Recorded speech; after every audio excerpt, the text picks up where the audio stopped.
Hello everybody and welcome back to TJ's Lego Room. And today we're going to be going over a very interesting mock that I've worked on for quite a while. And this is my stand, my pseudo-Japanese katana style stand for Ahsoka's lightsabers as Fulcrum. If you're aware of Star Wars Rebels, this is from her Fulcrum days. They're not perfect. They're not exact. As a matter of fact, they're in a lot of ways they're not even close to what Ahsoka's are. But this is the best approximation I could do, and I had a very short amount of time to do it. I will apologize. They are a little dusty. I actually had these on the mantle of a wood-burning stove upstairs in my house, and unfortunately, we had an issue with a bird in the house, and because of that, I got a whole bunch of ash on these things, and so they are a bit dirty, and I apologize. But I'm going to go over the four different things in this.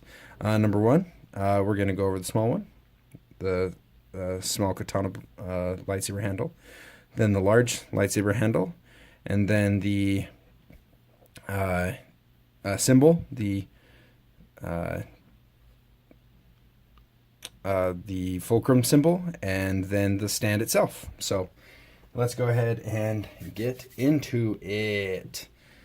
Whew, this is going to be an interesting video because I had to back so far away. You can actually see all the stacks and how I arranged some of my stuff. I even have a rogue Kashyyyk clone trooper over here. Well, it just tells you a little bit more about it. So let's go ahead and grab this. Now, these are pretty much the same. They just have a couple of differences. One of them is the length. Oh, looks like we lost a piece here. I'm just going to grab a new one real quick. Okay. So, for the most part, we used very simple techniques. I think I'm actually going to be able to even pop open the side here for you. One of the sides, maybe. That's what I'm going to try to do, at least. Okay. So, got that piece. Ooh, I'm really trying hard because this thing tends to grenade when it doesn't get taken apart properly. There we go. All right, so here we go. There is half of the internals here. And I've got to be really careful with it. So as you can see, it's pretty simple and it's very hollow. So these are very lightweight, which is kind of nice. So we just used very simple techniques. We used my favorite little side stud knotting technique piece, then with one plate underneath it, and then our upper double brackets on the side there. Let's see if you can kind of see how that was done. That one right there is like the perfect example, and that one up there to see how it was done. Very nice. So then we used just a whole lot of plates all along there and all along there. And then this was from an idea that I got from I won a small contest here in Utah for the Utah Lego User Group, ULUG, and I won a whole mini pick-a-brick cup full of these 1x2 white slopes, and I needed to find a project, and so I was watching Rebels with my wife one night and saw, hey, look, I could try to build Ahsoka's lightsaber. So I started designing, and this is what I came up with. This is a pretty quick build. And the other one's pretty much identical. So the trick was that we only use one hinge here, and it connects both sides. So if this one actually, you can see it's not connected there. It actually has to be lined up perfectly for us to get that stuff back on. But so it's connected to either side, and then it's connected to each other by these bricks here, and then I have some more down here. I'm not entirely sure. Oh, that just broke off. You saw that? Yeah, so this is super easy to break off because it's only being held by these two, but when it's all put together, it's actually very solid. It's very nice. So let's go ahead and pop this off. And you can kind of see I used the same techniques, except in this side, whoop, you can see that I put one here, and then I flipped the other one backwards to get our bottom section piece. You can see that on there. So this was pretty simple. I just used a round piece, and then I think this is one of those double jumper plates. Yeah, it's definitely a double jumper because I can't get that off. And then just use some little white droid head here, a 1x3 piece with a jumper was just perfect to get that on there with a 1x3. So again, like I said, this was a pretty quick build. For the most part. I mean, it took a couple iterations before I got it to where I was happy with it. But overall, it's pretty simple. So, whoa! And then I just grenaded everything. If you guys know anything about my channel, it's that I'm very good at destroying things while I'm trying to show them. My son's TIE fighter, and then I knocked that one ARC 170 off the stand. So then we just stick that all back together. Boom! And it goes right back in, and this is very solid. You can see, ooh, look, it's a pencil. It's floppy. Woo! That pencil trick from middle school. Anyway, now I did use a little bit of technique here to just try to smooth out that section so it's a little bit more comfortable in hand. I used to use 2x2s for the detail here. This works a little bit better, I think, for my purposes, but not the best. On the other side, you have the button that I used. I still used a round tile there, but actually has a jumper tile with the dish on there on that side for the actual button. Of course, we've got this little piece with the Republic sticker on it because I already had the sticker on there and I thought it was cool. Now, the top you might be very interested in, so let's see if we can't. So as you can see, there's kind of a cross section of what it looks like from the top. Not too shabby. Everything lines up pretty good. You can see that, you can see that the upper bracket and 2 plates equals 1 stud width. So I was able to make it perfectly fit across a 6 wide by using those brackets and plates. So there you go. And this thing was kind of fun. So it's just the usual 6x6, but it's got the donut 4x4 and then the donut 2x2 tile. And then you just stick the dish on upside down and it gives you a nice little emitter. Not too bad. So again, this one is pretty much exactly the same. It's just a little bit longer. So I think these sections are actually identical. And I just extended the back section and then used the different pattern and design to get the look that Ahsoka's blades have. I got it pretty close. As you can see, I actually put the sticker on the opposite side so that when you're holding it in your hands, you can hit the buttons, and on the opposite side are those stickers. So you're just kind of fun. So that's those. Let's go ahead and jump into the stand here real quick. So as you can see, I just used a whole bunch of slope pieces and some tiles on the top along with some double cheese wedges to hold the things in place. I used the double cheese wedges. If you look a little close, you can kind of see that the double cheese wedges kind of fit a little bit differently. And the tiles in the middle, sorry, I'm experimenting with this new angle because this thing was so tall. So the tile is actually slightly raised. Let's see if we can get a good image. There you go.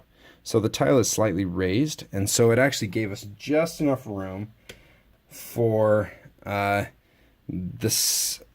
cross section of the things, so that it's just wide enough that it fits perfectly on there. Boop. It centers it really nice and holds it quite securely. One thing that's not as secure though is this thing right here. And it scares me to death every time I work on it. But just used some of these lattice works, some angles. Used one of these neat pieces. I've got a whole bunch of them. These 3x6 half pieces. So kind of like this. Well, see, I told you I'm good at tearing stuff apart when I'm trying to show it off. But it's pretty easy to put back together. So, and that's that. And then we used this technique of tiles and studs going up, and that was because of how I had to build this. So if we look at this, it's actually an odd width across. See that? Nice reflection there from my straight on light. You can see it's actually an odd number across. It's 11 studs across, which is very hard to do. And so we have a stud here, and then it skips one, and then stud, skip, stud. And so that's how it actually stays together. Boop. Oh, sorry, that way.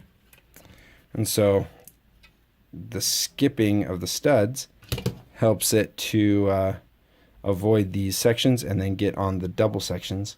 So the hold side, I'm sorry, I don't know the terminology. Anyway, it's odd numbered. To get it to an even number like the stand was, I had to do some tricks. This thing, so if we look at it from the top now, is actually 6 plates thick.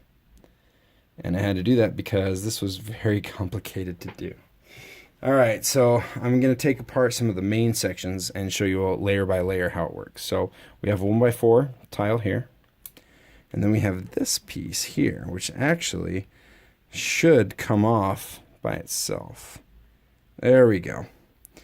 Okay, so we got that piece. And you can see we've got lots of layers down in there, and then some tiles to let it be offset. These are actually 1x4 straight pieces.